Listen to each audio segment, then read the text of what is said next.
இயேசு கிறிஸ்துவில் பிரியமுள்ள சகோதர சகோதரிகளே, அன்னையுடைய அன்பு பிள்ளைகளே, இயேசுவின் இனிய நாமத்தில் உங்கள் அனைவருக்கும் என் இனிய காலை வணக்கம். இன்று வெள்ளிக்கிழமை, அதுவும் தவக்காலத்தின் 5வது வெள்ளிக்கிழமை.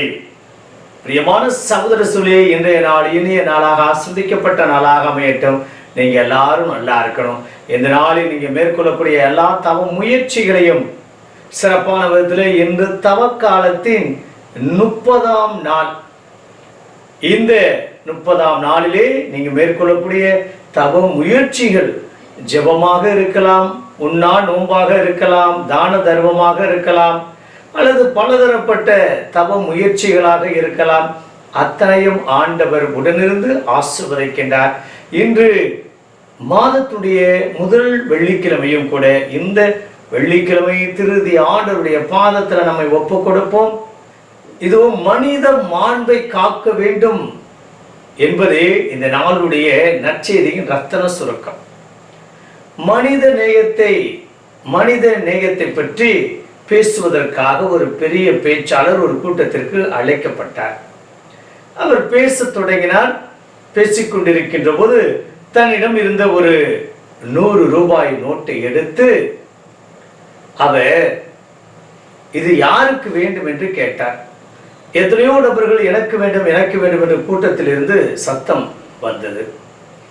மீண்டும் அந்த 100 ரூபாய் நோட்டை தன்னுடைய கையில் கசக்கினார்.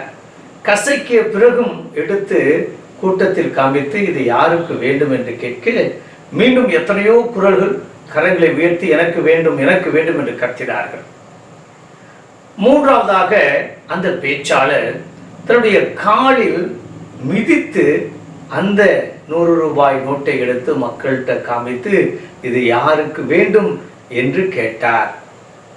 மீண்டும் பல குரல்கள் எனக்கு வேண்டும் எனக்கு வேண்டும் என்று சத்தம் போட்டார்கள். அப்போதுதான் அவர் கூறினாராம், நான் பேச வந்தது இதுதான். 100 ரூபாய் நோட்டு அது கசங்காமல் இருந்தாலும் கசக்கினாலும் காலில் மிதித்தாலும் அதனுடைய மதிப்பை ஒருபோதும் இழக்கவில்லை. ஆகையால் தான் நீங்கள் வேண்டும் வேண்டும் என்று கூறுகிறீர்கள். இதே போலதான் மனித மாண்பும் காக்கப்பட வேண்டும். அவர் யாராக இருந்தாலும், அவருடைய ஜாதியோ, அவருடைய பிறப்போ, அவருடைய பெற்றோரோ, அவருடைய ஊரோ, இந்த மனித மாண்பை காக்க தவறக்கூடாது. அது ஒரு தடையாக இருக்கக்கூடாது. இவர் மனிதன், இவர் மனுஷி, அது போதும். அத்தனை தடைகளையும் உடைத்தெறிய வேண்டும் என்பதுதான் இந்த நாளுடைய நற்செய்தியுடைய ரத்தின சுருக்கம். பிரியமான சகோதர சகோதரிகளே, ஆண்டவர் கலிலேயா பகுதிக்கு செல்கிறார், ஆனால் யூதேய பகுதிக்கு செல்லவில்லை என்று எழுதப்படுகிறது.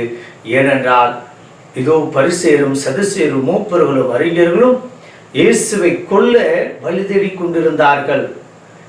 அத்தனையும் தாண்டி அவர் ஆலயத்தில் கற்பித்துக் கொண்டிருக்கின்றார், போதித்துக் கொண்டிருக்கின்றார். இதை பார்த்து மற்றவர்கள் என்ன நினைக்கின்றார்கள்? ஒருவேளை மற்றவர்களா இவர் மெஸ்ஸியா என்று ஏற்றுக்கொண்டார்களா, புரிந்து கொண்டார்களா, சொந்த பந்தங்களா, நமக்கு தெரியுமே இவர் இந்த ஊரை சார்ந்தவர் தானே என்று மீண்டும் மீண்டுமாய் அவரை பழைய நிலையிலேயே பார்க்கின்றார்களே தவிர அவர் ஒரு மெஸ்ஸியா, ஒரு இறைவாக்கினர் என்பதை யாரும் ஏற்றுக்கொள்ளவில்லை. பிரியமான சகோதர சகோதரிகளே, நாமும் இப்படித்தான். சிறு வயதுல இந்த நபர் இப்படி இருந்திருக்கக்கூடும், அப்படி இருந்திருக்கக்கூடும். ஆனால் அவரை அதே கண்ணோட்டத்தோடு பார்க்கக்கூடிய நபர்கள், ஐயோ அவனா, அந்த குடும்பமா, அவங்க மகனா, அந்த ஆளா, இந்த ஆளா, அவளா, இவளா, இப்படி இருந்தாங்க அப்படி இருந்தாங்க என்று அந்த பழையதையே பேசிக்கொண்டிருக்கக்கூடிய நபர்களாக இருக்கின்றோமே தவிர அவருடைய வளர்ச்சியை, அவருடைய முயற்சியை, அவருடைய வாழ்வை, அவருடைய பொருளாதார, அவருடைய படிப்பை, அவருக்கு உரிய அங்கீகாரத்தை, அந்த உற்சாகத்தை, அந்த ஒரு வாய்ப்பை, அந்த ஒரு சந்தர்ப்பத்தை கொடுக்க சமூகம் மறுக்கின்றது. அது ஒரு சில நபர்கள் அது அறவே கூடாது என்று கங்கணம் கட்டி பேசிக் கொண்டிருக்கக்கூடிய குழுவினரும் நம் மத்தியில் இருக்கத்தான் செய்கிறார்கள். பிரியமான சகோதர சகோதரிகளே, இப்படிப்பட்ட சூழ்நிலை மாற வேண்டும், மறைய வேண்டும். நம்முடைய திருச்சபைக்குள் எவ்வளவு பிரிவினைகள், எவ்வளவு கருத்து வேறுபாடுகள், எவ்வளோ ஒரு பாகுபாடு!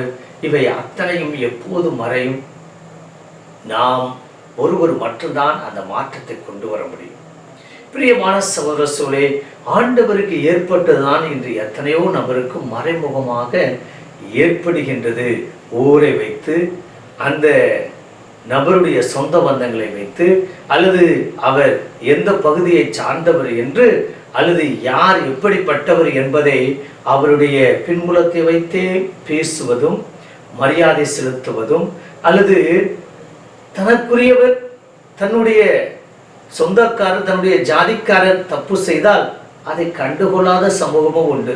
ஆனால் வேற்று நபர் சின்ன ஒரு தவறு செய்தாலும் அதை பெருசுபடுத்தி அது பூகம்பமாக வெடிக்க செய்யக்கூடிய நபர்களும் நம் மத்தியில் இருக்கத்தான் செய்கிறார்கள்.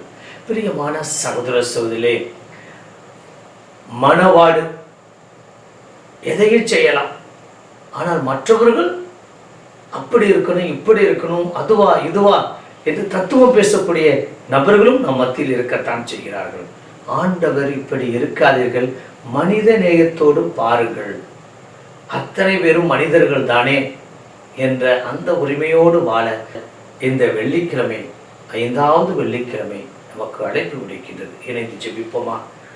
பரலோகத்தந்தை இறைவா, இந்த தவக்காலத்தின் 30ஆம் தவக்காலத்தின் 5ஆம் வெள்ளிக்கிழமை, மாதத்துடைய முதல் வெள்ளிக்கிழமை, எங்கள் திருதி ஆண்டவருக்கு ஒப்பு கொடுக்கக்கூடிய இந்த அருமையான உன்னத நாளிலே நாங்கள் ஜெபிக்கின்றோம், ஒப்பு கொடுக்கின்றோம்.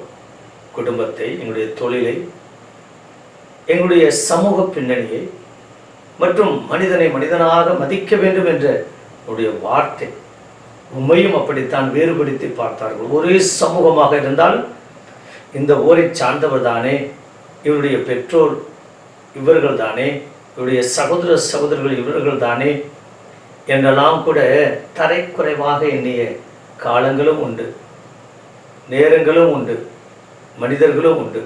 அத்தனையை தாண்டி நீர் யார் என்று நிரூபித்து தடைகளை மீறி உடைத்து, அப்பா நாங்களும் தனிப்பட்ட விதத்தில் ஒவ்வொருவரும் மனித நேயத்தோடு வாழக்கூடிய வல்லமை பாக்கியத்தை கொடுக்கும்படியாக இந்த நாளில் நாங்கள் மேற்கொள்ளக்கூடிய எல்லா தவ முயற்சிகளையும், ஜபத்தையும், நோம்பையும், தான தர்மத்தையும் ஆசீர்வதித்து வல்லமையால் நிரப்பும்படி எங்கள் ஆண்டவராகிய இயேசு கிறிஸ்துவின் நாமத்தில் ஜெபிக்கின்றோம் நல்ல பிதாவே.